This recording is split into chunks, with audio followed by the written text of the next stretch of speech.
you want to be healthier, yet you just don't know what to do? All these shows telling you this and that, but nothing seems to work.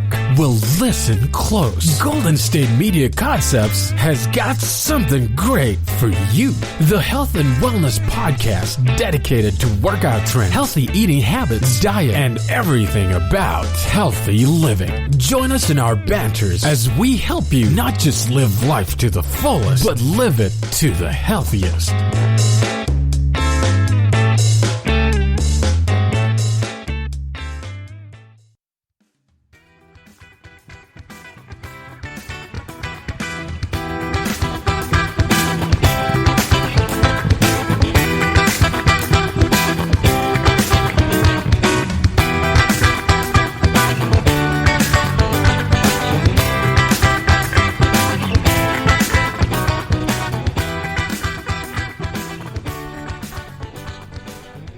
Hey guys, and welcome to GSMC Health and Wellness Podcast, brought to you by the GSMC Podcast Network. I'm your host, Cynthia. Happy Monday, everyone. I hope you all are having a fabulous day, had a happy, safe, fun, relaxing, whatever kind of weekend you had. It's a new week. Let's set some new goals, new intentions, and just kill it, right? I feel like I'm killing it right now. I was feeling on top of the world about 30 minutes ago. And then I started having technical difficulties trying to start this episode. So now I'm back to it. Okay. But sometimes technology, it's amazing when it works, but it is such a pain when it doesn't, right? It's goes from one extreme to the other. Other than that, I'm doing great. I'm doing fabulous. I woke up early. I taught my fitness classes, my strength classes in the morning, took a good shower. I ate an amazing, yummy, delicious protein smoothie. And it's just the little things throughout my day that kind of make me happy, right? It's like my small wins. My small wins just elevate my spirit. So that's why I feel great today. Oh, and your girl dyed her hair dark. Not that you guys can see me because I am talking in your ear or in a speaker that you're listening to me to. You can't see me. But for those of you who don't know, I think most of you don't know, again, because you can't see me. But I was blonde. I've been dyeing my hair blonde for the last 3 years. And I was loving it. I was feeling the blonde. I felt like Shakira. I had it going. But my issue, I guess it's kind of an issue, but it's also a good thing. My hair grows insanely fast. Insanely fast. I think it's because I put minimal heat. I don't blow dry my hair. I let it air dry. My hair is usually in a braid or a bun. And I've heard, not sure if it's entirely true, but I've heard that when you go to sleep with your hair braided, it helps it grow faster. Again, you can fact check me on that because I'm not even entirely sure if that's 100% factual. But my hair grows really fast. That's the whole point I'm trying to make. And, with blonde hair, my hair is naturally brown. It can be annoying and costly trying to get, constant touch-ups every 3 months. I'm basically paying $200 every 3 months to get my hair touched up. And my hair lady is amazing. I'm not going to switch up on her. But I was I think I want something different. And, if fall, I think today or tomorrow, I don't know. Today or within the next couple of days is the first day of fall. And the fall vibes just came over me. And when I sat in her chair over the weekend, I was you know what? Give me the dark hair. So here I am with dark hair, and I'm just living it and feeling it and feeling myself, okay? So I feel like a whole different alter ego came out. Not sure what her name is yet, but I'll keep you guys updated. So other than that, okay, I know you guys are all right, Sin, let's get to the point. We're here to talk about eczema, not about your hair. And that's true. We're going to get into eczema, okay? I feel this is a skin condition that so many people deal with. So many. It's quite common. I myself used to deal with eczema. And I say used to because I really don't get the symptoms aren't as aggressive now as they were when I was a lot younger. And everyone's case is different. Some people's eczema, is a little more severe than others. Mine was severe when I was young. And I'm going to tell you guys about my experience right here, right now, really quick. It's crazy to think about now because I'm like, what even was happening to my skin? I had the worst eczema all over my thighs, you guys. All over my thighs. And like a little bit on my arms, but mainly my thighs, like on my quads. And it was to the point where I literally couldn't walk because it was like so painful. Like I remember I had to get a doctor's note to be excused from running the mile in middle school, which that is great because I hated running the mile in middle school, but I like physically couldn't run. Like I couldn't even go to school. And back then, like I had perfect attendance in school, okay? My mom, she was a teacher herself, so she was very adamant about her kids, going to school every single day. The only time we would miss school is literally if we were like on our deathbeds. And even then, like she'd still send us to school, to be honest. Like she was like, you're getting an education. Anyway, point is, my eczema was terrible. Like it was honestly one of the worst pains I've ever experienced. And I'm not saying that, I'm not saying that to be dramatic. Like literally physically, I was in so much pain. And I don't know why my case, like at the time, why my skin got so bad. I didn't really start, like the lotions I were using, I think it was Nivea or Aveeno, unscented. And I had to get blood work done because it was, you guys, so flaky. It was like green. It's kind of disgusting to think about, but like literally my thighs were like, when you wear a bracelet, like a really cheap bracelet from Forever 21, and you take that bracelet off and you get like a green stain on your skin from the piece of jewelry you're wearing. That was like the nasty green that was all over my thighs. And I wasn't wearing jewelry on them, but like it was from my really like weird, bizarre, severe case of eczema that I had at the time. And it was like really severe, probably for a year. And then it kind of calmed down. My doctor gave me like a prescription cream to put on my thighs. And even that, it was like soothing, but it burned so bad. But it ended up going away. And thankfully, it has not returned. I'm 25 now, and I don't deal with, the symptoms aren't as, like I said, as aggressive, like the flakiness, the itchy. The only thing I really avoid or try to avoid is all my skincare, body care products are unscented. Everything's unscented. If a bottle says fragrance on there, that's a red flag for me, and I turn the other way. I'm not going to put that on my skin. I'm not going to put my skin through that. I'm not going to put myself through that because literally it was terrible. It was absolutely terrible.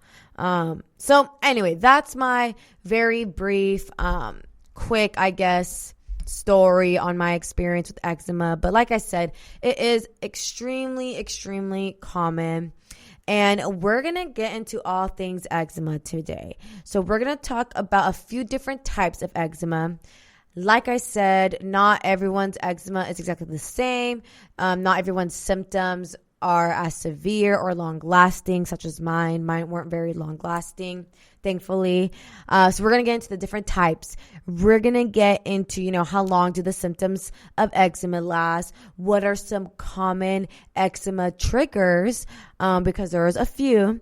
So I think it's going to be a good talk. I think that it's going to be very helpful for many of you who experience this skin condition. I think that a lot of people that I've met, or a few people that I've met who have eczema, are like really ashamed of it. And I kind of feel them because one, I went through it, but two, just like, just whenever it's like your skin, I feel like we have this idea that we should all have perfect, flawless skin on every inch of our bodies. And like if we have one minor bump, or a hair or like a rash, like anything that's not perfect, and I'm putting air quotes, perfect, then we really get on ourselves. Or like if you have acne, you're breaking out on your skin, then it's like, it's like the end of the world. And I feel like we need to do a better job at normalizing non-perfect skin. Like non-perfect skin is perfect skin because we're all different and it's on you. So that's what I have to say about that really quick. We're going to get into a really brief break right now. And when we come back, we're going to talk about some of the different types of eczema.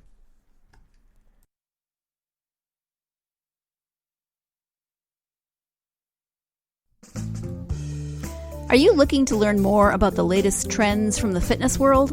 Are you confused by all of the different trends that are out there? The GSMC Fitness Podcast is the place for you. The GSMC Fitness Podcast is the place to come for people of all skill and interest levels. Join us as we explore the latest trends in the fitness world. Does that new exercise really work? Should I try yoga? Whatever your question, chances are good you'll find an answer on the GSMC Fitness Podcast.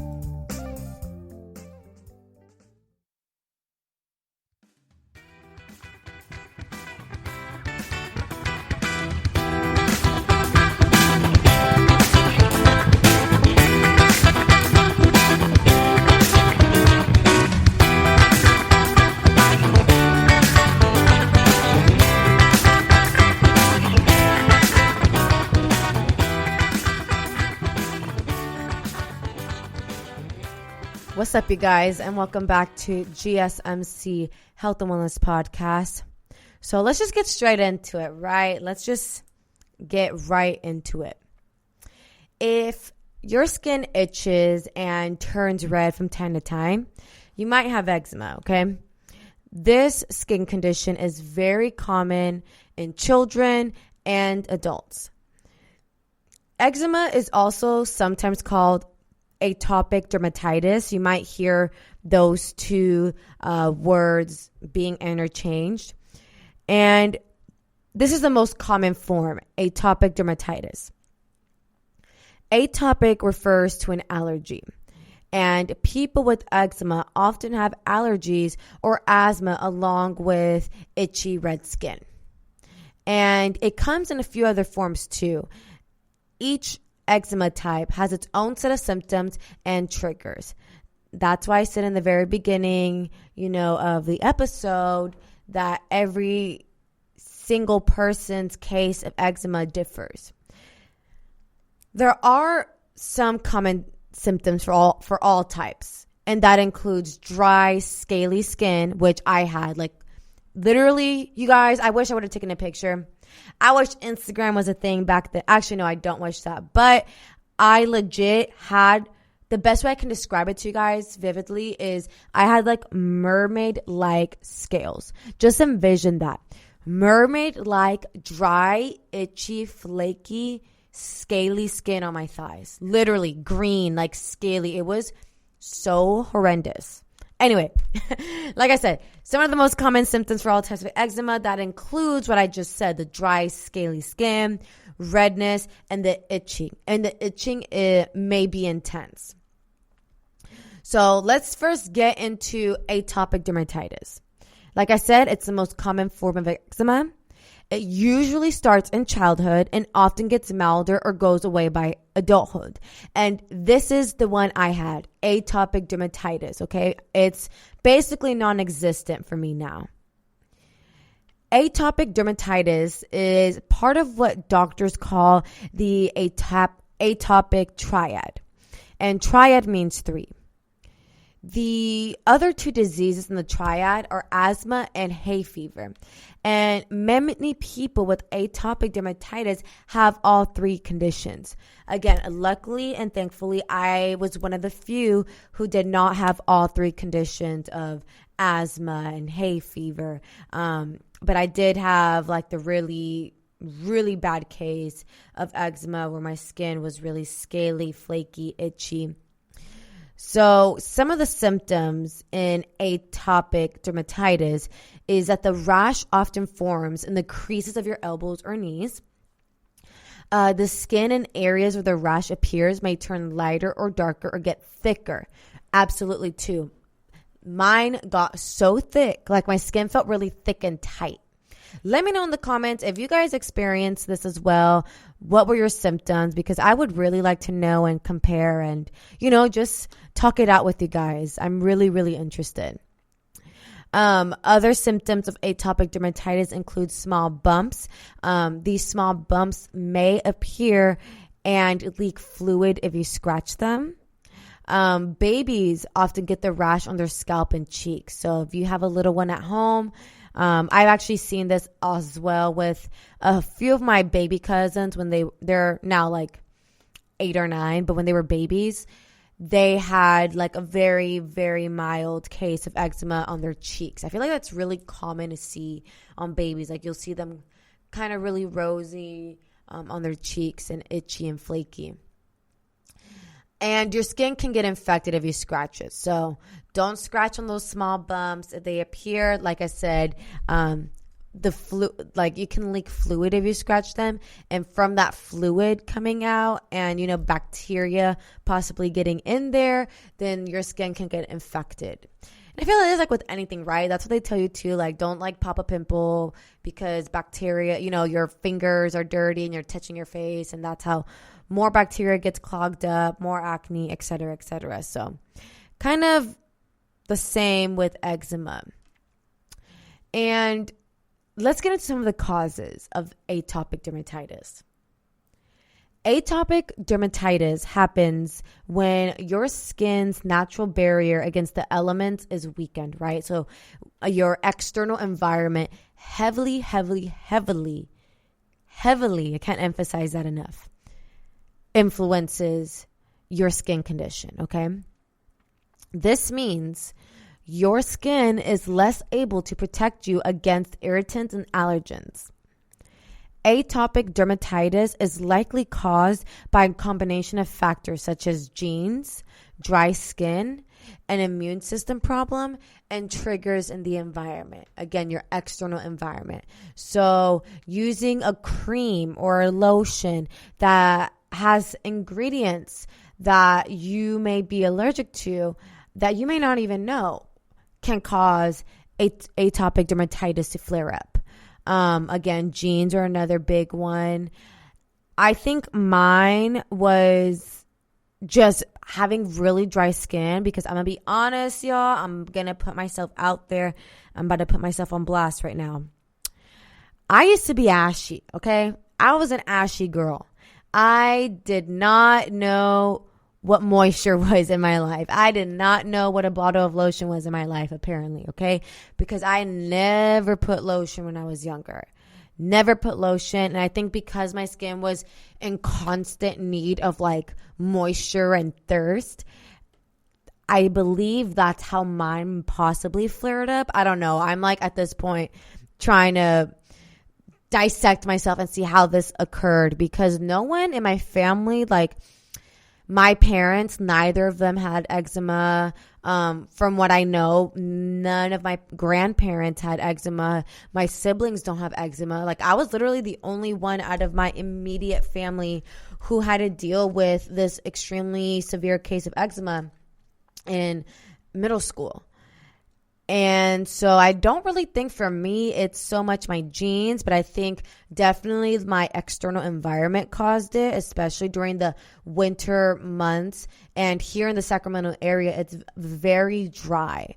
So you pair dry skin, very, very dry skin with dry weather. And I think that's possibly what may have caused my skin to flare up in that absolutely horrendous way because, girl, I would not wish that on anybody. It was truly, truly so annoying to deal with and scary because I thought, you're in middle school, you're young, you think the worst. I didn't know really what health was. I thought this is the end of it. I'm abnormal. Like, I'm going to have to be living in a hospital bed for the rest of my life. Like, I was so dramatic, and it really is not like that. So, let's talk really quickly. Who is at risk for atopic dermatitis? About 31 million people have eczema, and 17.8 million people have atopic dermatitis.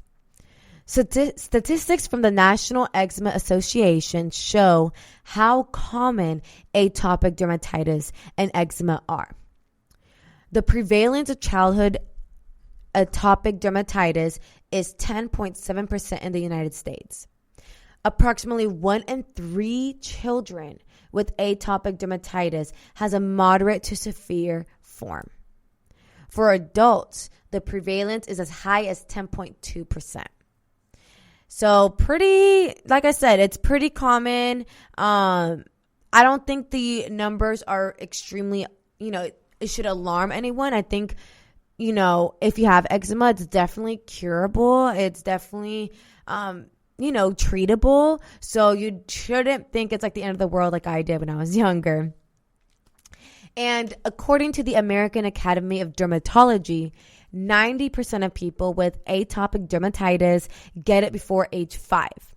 It's rare that somebody will be diagnosed with atopic dermatitis if they didn't have it as a child. So there seems to be a genetic component to atopic dermatitis. I know I told you guys that my parents and my grandparents didn't have it, but I feel like somebody's lying because I got it, okay? So you guys, that's going to wrap up our discussion in regards to atopic dermatitis. Again, this is just one of many different types of eczema that many millions of people, like I just said, have. And you shouldn't feel left out or feel singled out or weird that you have it. All of us had it. Or not all of us, but many of us have experienced some type of, red, itchy, flaky, dry skin. So we're going to come to a very brief break right now. And when we come back, we're going to talk about contact dermatitis.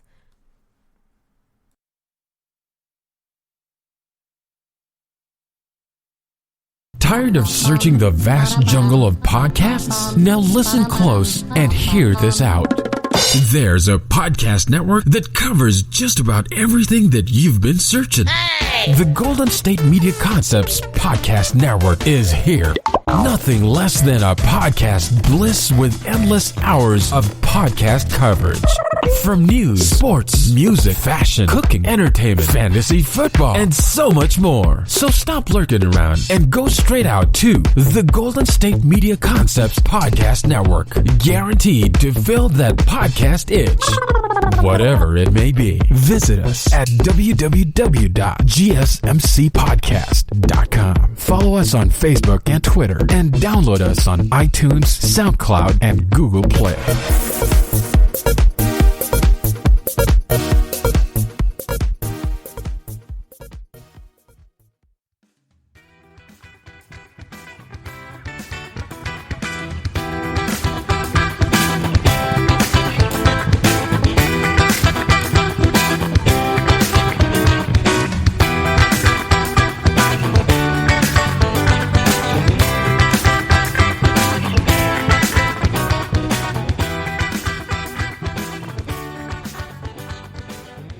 What is up, you guys? Welcome back to GSMC Health and Wellness Podcast. Again, we just got done wrapping up about atopic dermatitis. Is probably one of the most common types of eczema out there. And the second type that we're going to get into is contact dermatitis. If you have red, irritated skin that's caused by a reaction to substances you touch, you may have contact dermatitis. It comes in 2 types: allergic contact dermatitis, an immune system reaction to an irritant like latex or metal. Irritant contact dermatitis starts when a chemical or other substance irritates your skin.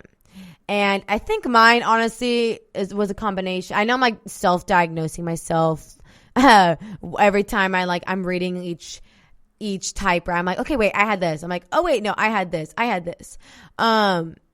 So definitely, I don't know if it's possible to have a combination of more than 2 types, but I definitely feel like I fall into this category as well because, girl, I swear, I have the most sensitive skin on this planet. Like, literally, if I put something on my face and she don't like it, I'm going to break out.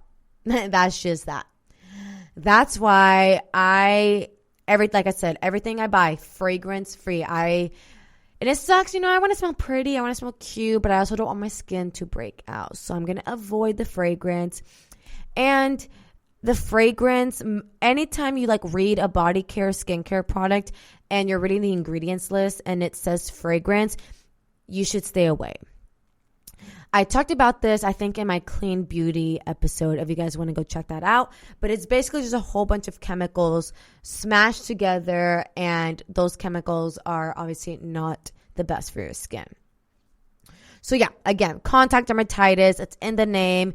You can get red, irritated skin that's caused by a reaction to substances you touch or substances that come into contact with your skin. So some of the symptoms for contact dermatitis include itchy skin.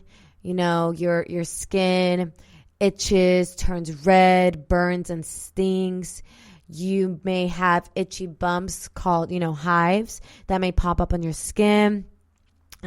Fluid-filled blisters can form that may ooze and crust over. I know I'm getting real descriptive here, but y'all need to hear it, okay? And, over time, again, the skin may thicken and feel scaly or leathery. Again, I feel like I had this because my skin literally felt scaly or leathery. Some of the causes of this, again, it happens when you touch a substance that irritates your skin or causes an allergic reaction. And the most common causes are like laundry detergents, bleach, jewelry, latex, nickel, paint, poison ivy and other poisonous plants, skincare products, including makeup, soaps and perfumes, tobacco smoke, and honestly, the list can go on and on. These are just some of the most common irritants for contact dermatitis. And I'll let you guys know now, I'm actually allergic to latex. So whenever I go to any, not even just doctor appointment, but when I go get my facial done or anything like that, and I fill out the questionnaire, am I allergic to this, and that? I always put latex because, girl, I'm not trying to flare up.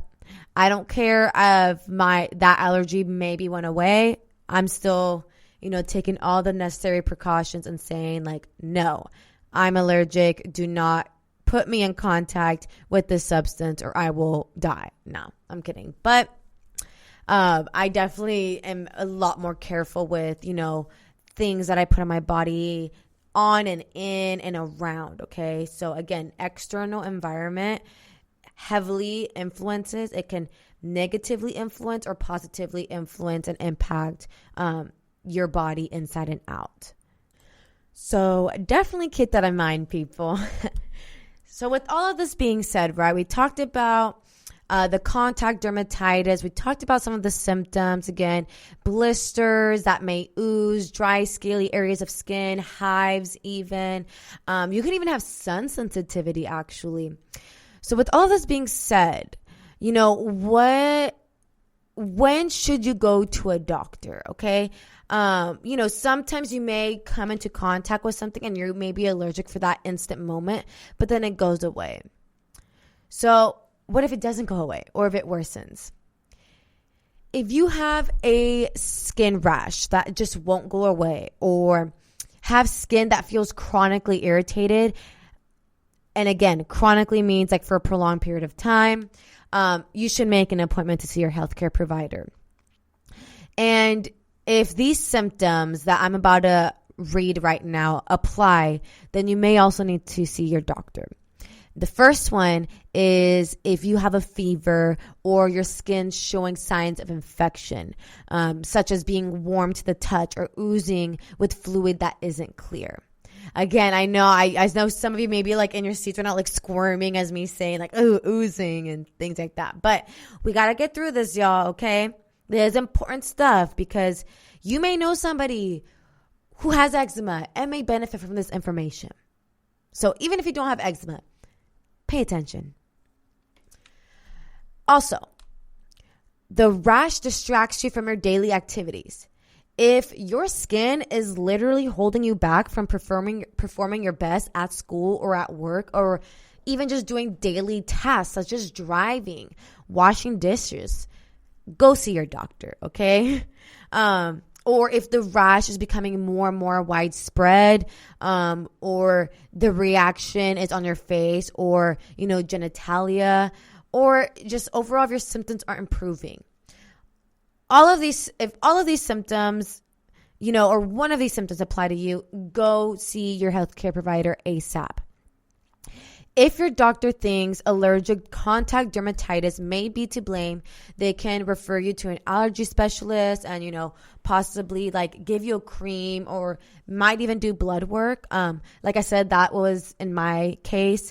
I had to get blood work done because they had to basically try and find out like what it was that was causing my skin to flare up so bad, and make it all scaly to the point where I physically could not walk.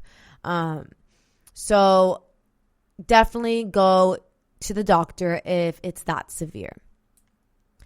And with that being said, how is allergic contact dermatitis diagnosed? So like I said, if your doctor believes that contact dermatitis may be the root of the problem with your skin, they can refer you to an allergy specialist. And an allergy specialist can perform patch testing, which involves exposing your skin to small amounts of substances that commonly cause allergies, such as nickel, latex, etc. You'll wear the skin patch for about 48 hours, keeping it as dry as possible.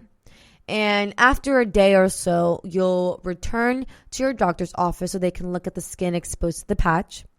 You'll also come back about a week later to further inspect the skin. So basically just like checking up and seeing how the skin's progressing, if it's getting worse, etc. If you experience a rash within a week of exposure, you likely have an allergy to that substance. And some people may experience an immediate skin reaction, however. So again, it's just different case by case. Even if your skin doesn't react to a substance, you can be on the lookout for substances that commonly cause your skin to be irritated. Some people, they keep a journal of their skin symptoms and determine what they were around when the reaction occurred. Or, with our handy dandy phones glued to us all the time, you can just write it in your notes when you you're like, okay, I went into the store and I tried, I don't know, a shirt on. There could be something in the shirt that's made out of that, like made your skin freak out in that way. Or I went to Sephora and patch tested, or I tried this eye cream really quick. Hopefully you are, not going to break out under your eye, because that would be terrible as well. But you just never know. So definitely, if you are someone who tends to have constant negative reactions to different substances that your skin comes into contact with, definitely keep note of it in your phone or in a physical journal. So what are the treatments for allergic contact dermatitis? Okay, so with that being said, you go to your doctor or the allergy specialist and they say, yes, you definitely have allergic contact dermatitis. Now what? So your doctor can recommend the treatments based on what's causing your reaction and its severity. So for mild reactions, antihistamine medications such as Benadryl or Zyrtec and Claritin. These may be available, over the counter or with a prescription. They may also, give like a topical cream, such as hydrocortisone, which is what I got. They might also tell you to do oatmeal baths. I've heard plenty of people do oatmeal baths, and it's supposed to be really soothing for the skin. Light therapy, like red light therapy, soothing lotions or creams that are unscented, fragrance-free. Those are for mild reactions, how you are able to treat allergic contact dermatitis. If you have a severe reaction that causes, facial swelling, or if the rash covers your mouth, then, prednisone or wet dressings. And if it's infected, then antibiotics are highly recommended. So definitely just avoid scratching your rash, because scratching can cause infection. And trust me, I know that's easier said than done, because I've been there, done that. And when you have a really severe or even mild case of eczema, like the itch is, it feels almost impossible to avoid. So I definitely feel you guys. And that's going to wrap up our talk in terms of contact dermatitis. We're going to come to a very brief break. And when we come back, we're going to discuss a different type of eczema.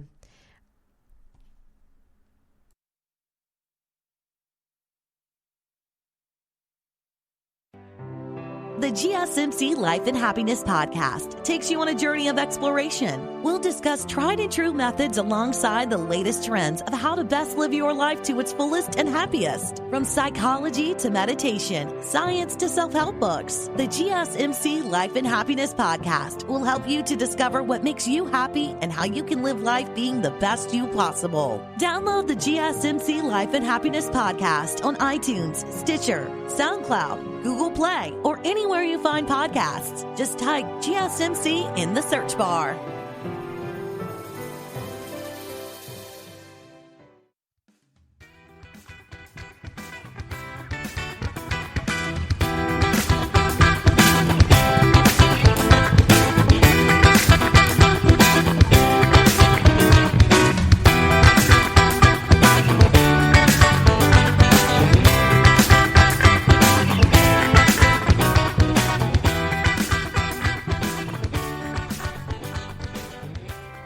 What is up, you guys? Welcome back to GSMC Health and Wellness Podcast.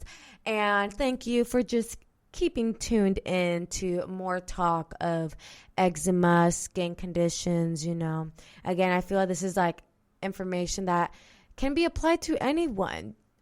Just because we probably know someone who has eczema, and we can, pay it forward with this information and just spread the wealth of knowledge, right? That's what I am here trying to just pass along, the information that I have learned as well.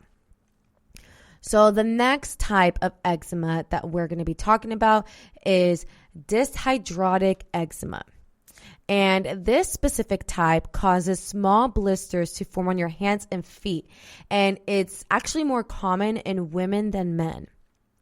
Some of the symptoms in dyshydrotic eczema include fluid-filled blisters that form on your fingers, toes, palms, and the soles of your feet.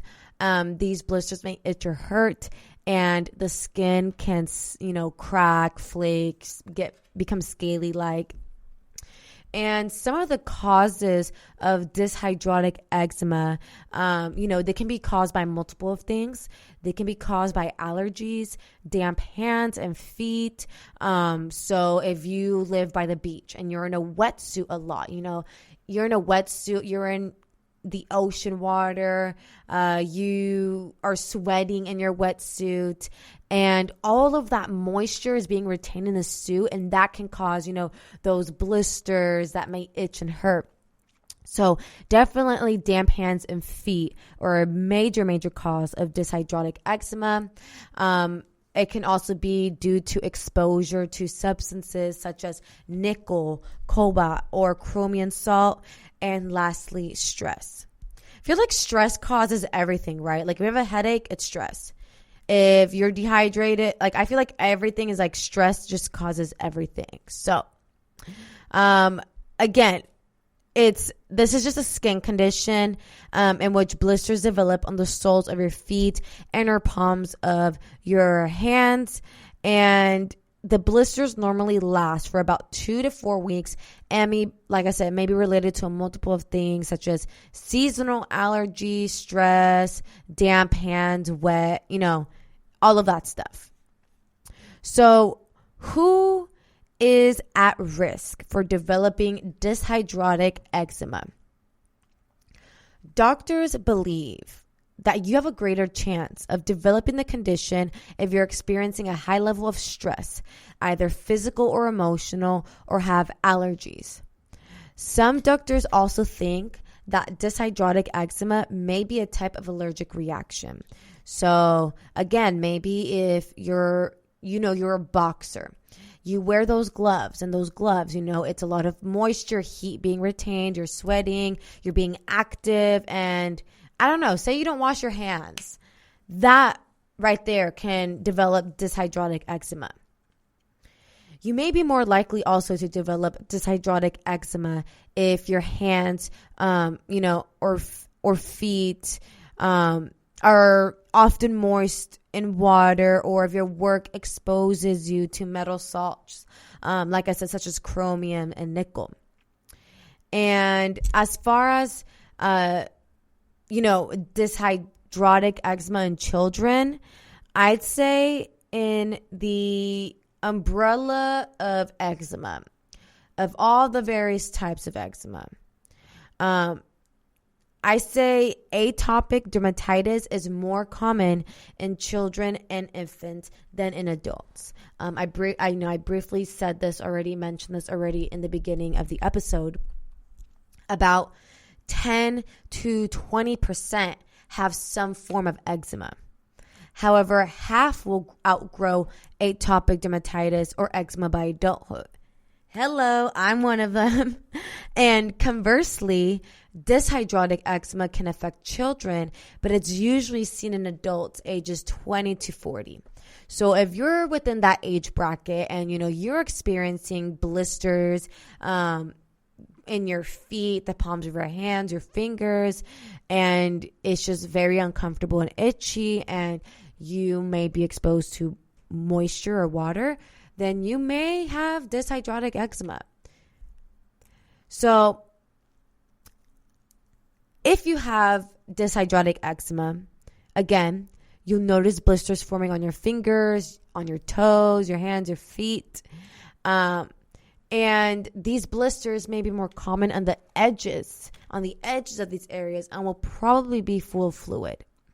And sometimes these large blisters will form, which can be particularly painful. I mean, I feel like all types of blisters are painful, right? And the blisters will usually be very itchy and may cause your skin to flake. And these affected areas may become cracked or painful to the touch. The blisters may last up to 3 weeks before they begin to dry. And as the blisters dry up, they'll turn into skin cracks that may be painful. If you've been scratching the affected areas, you may also notice that your skin seems thicker or, feels spongy. So those are just some of the, symptoms of this specific type of eczema. So with that being said, how can dyshydrotic eczema be treated? So just as the previous type, you first go to your doctor, and if they might even do like a skin biopsy, in which it involves removing a small patch of your skin and send it for lab testing. And then from there, depending on your results, we'll send you to a skin allergist. So from there are a number of ways that the skin allergist or dermatologist can treat dyshydrotic eczema. The severity of the outbreak and other factors determine which treatments they will suggest. It also may be necessary to try more than one treatment before finding the right one for you. So for mild outbreaks, medications include corticosteroids, corticosteroid cream or ointment that you apply directly to your skin. And for more severe outbreaks, you may be prescribed a topical steroid, steroid injection, or a pill. And if neither of those treatments are an option for you, or they just simply don't work, other medical treatments used to treat dyshydrotic eczema include UV light treatments, draining the large blisters. So they essentially, pop it for you and just drain it out. Various anti-itch creams, and immune suppressing ointments such as Protopic and Elidel. And those are pretty rare treatment options, so that probably wouldn't be the first thing that your doctor recommends for you. And if your skin becomes infected, then you will also be prescribed antibiotics or other medications to treat the infection. So similar to the other types of eczema we have briefly discussed. And if none of those are, appeal to you, if you are more into alternative medicine, meaning like holistic health and wellness, you're someone who believes more in natural remedies, then luckily for you, there are some home treatments and some holistic wellness ways that you can try to help relieve your symptoms of dyshydrotic eczema. So one of those includes soaking your hands and feet in cool water or applying wet, cold compresses for 15 minutes at a time, 2 to 4 times a day. And that can help reduce the discomfort associated with itchy skin. I don't think these cold compresses will treat the dyshydrotic eczema, but I think they can just reduce the discomfort. And your doctor may recommend that you apply like an ointment or like some type of really deep, rich moisturizer after you use compresses. And a moisturizer may also help with the dryness and, therefore reduce some itching as well. And some of these moisturizers may include petroleum jelly, such as Vaseline. That is honestly my A1 since day one. I still to this day use Vaseline. Love it. It's inexpensive. You can find it basically anywhere. Other moisturizers may include, heavy creams such as Lubriderm or Eucerin, which is available also at your local drugstore. Mineral oil, and soaking with witch hazel. So these moisturizers are more on the natural side, more inexpensive, and so those can also potentially work for you to heal your symptoms. And diet, you guys. Diet is another big one that can possibly heal or reduce your discomfort of dyshydrotic eczema. Changing your diet may help if medications don't seem to be, keeping up with the flare-ups. Since it is believed that nickel or cobalt allergy can cause eczema, removing foods that contain these may help. Some have said that adding vitamin A to your diet will help. But again, just be sure to talk to your doctor or, a dietitian before doing so. So with all of that being said, what can be expected in the long term? Like, is this a forever thing? Can it be curable, treatable? So luckily, dyshydrotic eczema will usually disappear in a few weeks without complications. So it's not a forever thing. If you don't scratch the affected skin, it may not even leave any noticeable marks or scars. So similar to, not popping a pimple, don't scratch the affected skin. So that way you don't have any marks or scars left behind. If you scratch the affected area, you may experience more discomfort, or your outbreak may take longer to heal because, we got dirt and stuff under our fingernails and we're just like scratching away into our skin. That is just a big no-no. You could also develop from doing that a bacterial infection as a result of scratching and breaking your blisters. And again, you just don't want to lose it. Leave it alone. Try to leave it alone. And although, the outbreak of dyshydrotic eczema may heal completely, it can also like recur again. So because the cause of dyshydrotic eczema isn't known, doctors have yet to find ways to prevent or like indefinitely cure the condition. But again, this is a case-by-case thing. Like I said, some people's eczema can disappear within a few weeks without complications, and others it may take longer. So it's not cookie cutter. It's not like, oh, once you get it in 2 weeks, it's done. Like, no. The skin's going to heal how it wants to heal, when it wants to heal. So all we can do is really just do our best, listen to what the experts have to say, and just hope, for the best. And be consistent with the treatments, most importantly. So you guys, we're going to cut into a very brief break right now.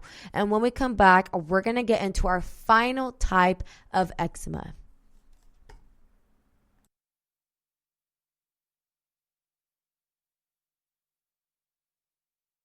Are you tired of the same old news? Are you sick of the seemingly endless political spin and negativity? The GSMC America Still Beautiful podcast is a weekly news podcast covering all the top positive and uplifting news stories. We cover stories that will inspire, uplift, and remind you of the good in the world. Tune into the Golden State Media Concepts America Still Beautiful podcast to get all the great and positive news stories of today. Download the GSMC America Still Beautiful podcast on iTunes, Stitcher, SoundCloud, Google Play, or anywhere you find podcasts. Just type GSMC in the search bar.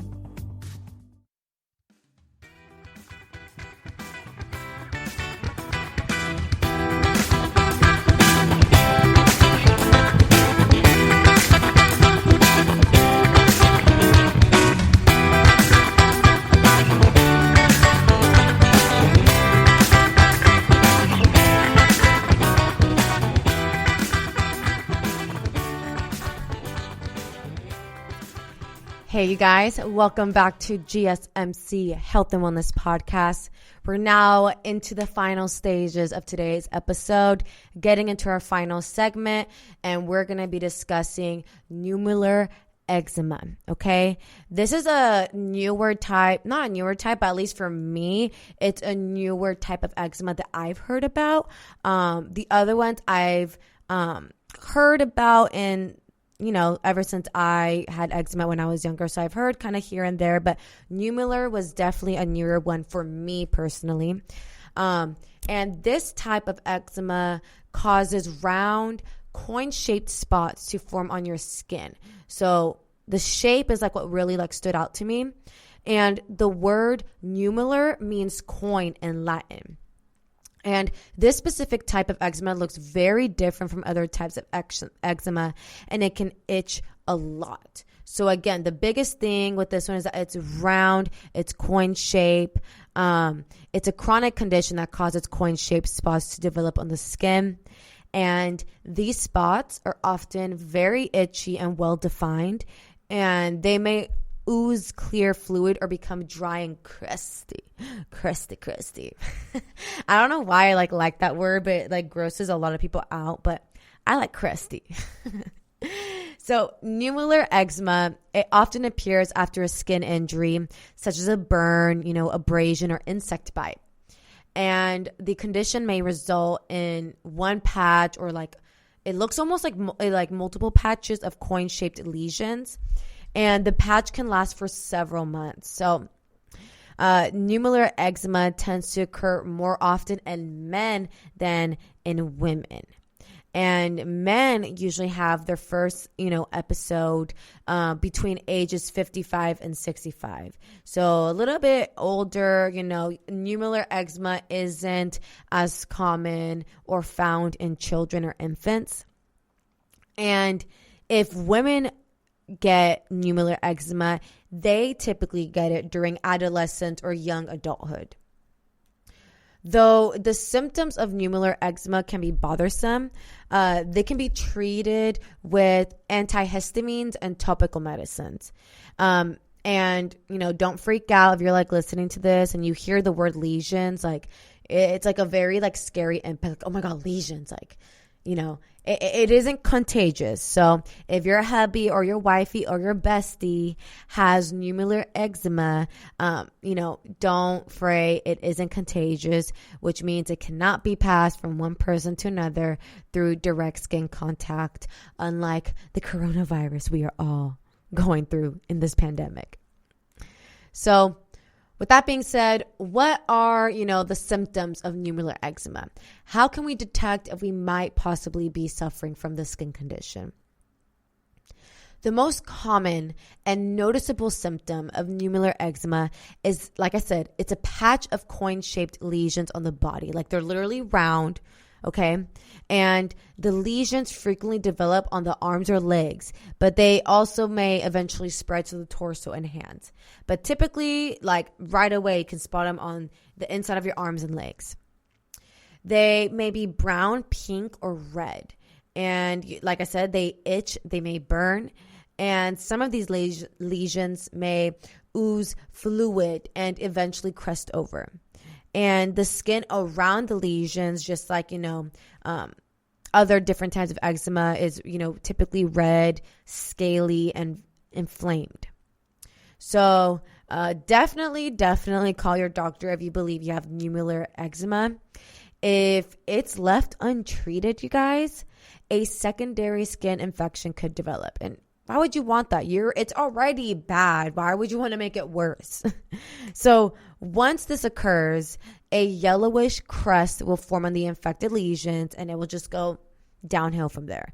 So we don't want that, right? We want to hop on it really fast. Once we notice something a little off on our skin, we want to do whatever we need to do to get it resolved. So you may be thinking, like, what are some of the causes of nummular eczema? And there's actually no known cause for nummular eczema. However, many individuals with nummular eczema, they have a personal or family history, of allergies, asthma, or atopic dermatitis. In the very beginning of the episode, I talked about the triad, meaning 3. So typically they say that most people who have eczema also deal with other types of allergies, asthma, but not everyone. Like I don't have asthma. So I lucked out of the triad effect.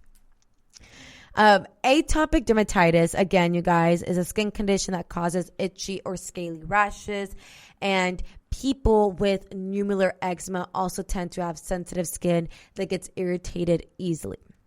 So some of the following factors that may contribute to, the root cause of nummular eczema include like very drastic temperature changes. I'm talking like you go from Phoenix, Arizona, dry heat to like winter in Alaska. I mean, that obviously cannot be possible because we're in the same seasons, but just very drastic temperature changes I'm trying to get at. Again, stress. Dry skin, environmental irritants such as soaps or metals that you may come into contact with, and even surgery. Even surgery can cause nummular eczema. So who is at risk for this specific type of eczema? The people, some of these conditions could increase your risk of developing nummular eczema. And it includes, living in cold, dry climate, dry skin, poor blood flow or swelling in the legs, having another type of eczema. So you can have actually different types of eczema layered. Like I said, I had atopic dermatitis and allergic contact dermatitis. A skin injury such as an insect bite or abrasion can also increase your risk of developing nummular eczema. Medications, whatever medication you may be taking, can also influence and increase your risk. So again, there's a lot of factors that can increase your risk of developing this specific type. So some ways in which nummular eczema can be treated. There isn't right now, experts and doctors haven't found like a cure per se for nummular eczema. However, you may be able to manage your condition by making certain lifestyle changes and like trying to avoid those triggers. So to help control your nummular eczema, you should avoid, wool and other irritants that may trigger your symptoms. Avoid excessive bathing in hot water, which I was actually told to do that, to try and not take like really hot showers. It's not that good for your skin. But I also hate taking cold showers. Anyway, yeah. Using harsh soaps. I know it's kind of hard to avoid stressful situations, but definitely trying to just reduce your stress is going to be very important. Your exposure to environmental irritants such as household cleaners and chemicals is going to be another one to try to avoid. Using fabric softener and dryer sheets. Try to avoid and not like hurt yourself and like get scrapes and cuts and abrasions on the skin. So those are things that you should try and that can help potentially control your nummular eczema. So trying to avoid some of those things. Again, I know not all of these are like 100% avoidable, but definitely trying to eliminate or like reduce, then that can definitely help. So you guys, that's going to wrap up today's episode here at the GSMC Health and Wellness Podcast. Of course, there are many more different types of eczema. We just were able to get through nummular eczema. We got to talk about, oh my God, I can't even talk. I'm getting so excited. Dihydrotic eczema. We talked about contact dermatitis, atopic dermatitis. So again, you guys, this is a very, very common skin condition. You are not alone if you experience it or have it. I was once in your shoes, and there are ways to help relieve and reduce the discomfort of the dry, itchy, flaky skin. Definitely let me know in the comments if you have eczema, what type. I want to know. Let's have like an eczema chat, little support group here. And I just want to thank you all for taking the time to tune into today's episode. If you liked today's discussion, please don't forget to like, share, subscribe, comment, all of that, because that tremendously helps the show. And I'll catch you guys here for the next one.